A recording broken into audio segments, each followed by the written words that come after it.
Well, in the 1990s, we essentially had an option. We could either establish a multipolar international system based on international law, in which we recognize there's many centers of power, and under this traditional modern world order, we would any country with any expansionist ambitions would be balanced by the rest.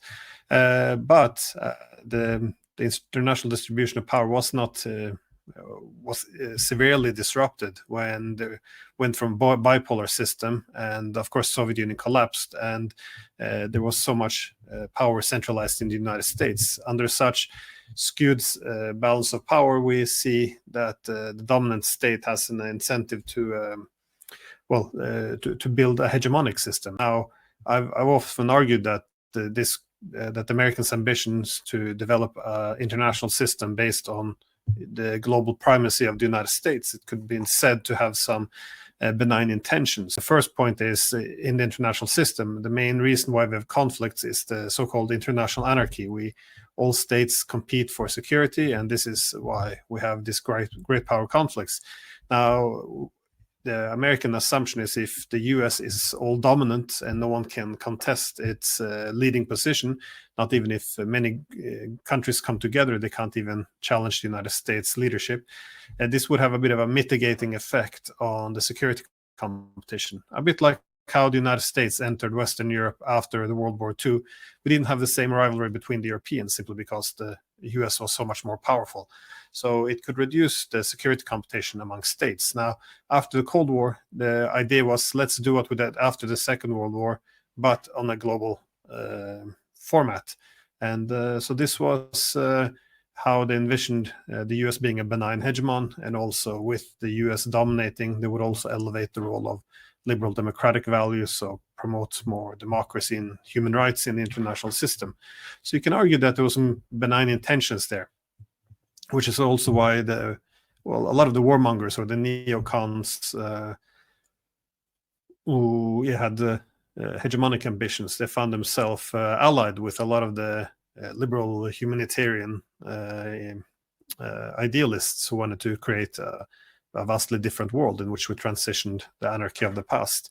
So, but my main argument is that this was always a temporary construct, because if you're going to be the dominant state, first of all, it's going to deplete a lot of resources. And we've seen that in the United States. They are now the biggest debtor nation in the world.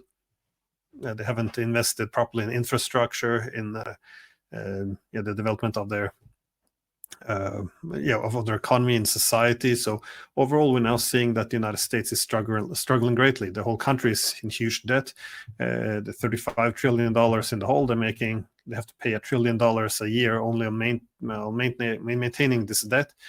We see growing social divisions. We see political polarization. So obviously everything is not well in the United States, as this is imperial overstretch when you have the resources, strategic commitments, and military commitments. When these costs are greater than what the state can produce, then you're going to have this kind of problem.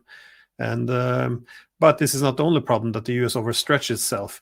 Once you have a strategy based on hegemony, it effectively demands that you prevent the rise of rivals, which is what you've seen, where the policies towards Russia and China particularly, in which they try to hold them down. And the more you try to hold other countries down, the more ambitions they have to begin to cooperate together. And this is why you see BRICS becoming so successful, as they're pursuing collective balancing of the United States.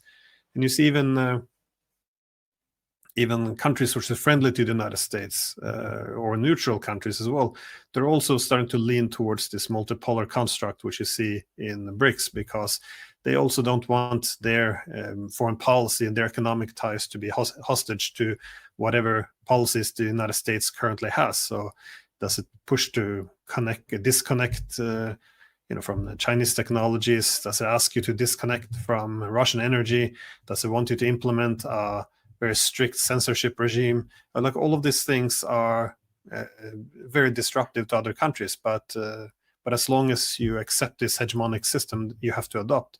And this is what was different in a when the hegemon is very comfortable, it has the luxury to produce trust into this system. When the hegemon is in decline, it will abuse this administrative control it has over the international economic system in order to hold other countries down and prevent the emergence of multipolarity.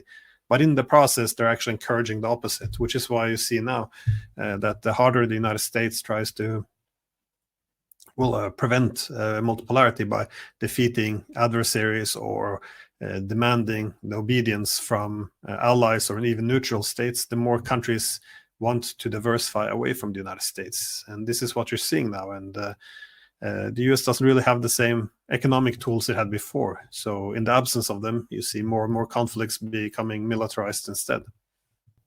Yeah, it's a great point.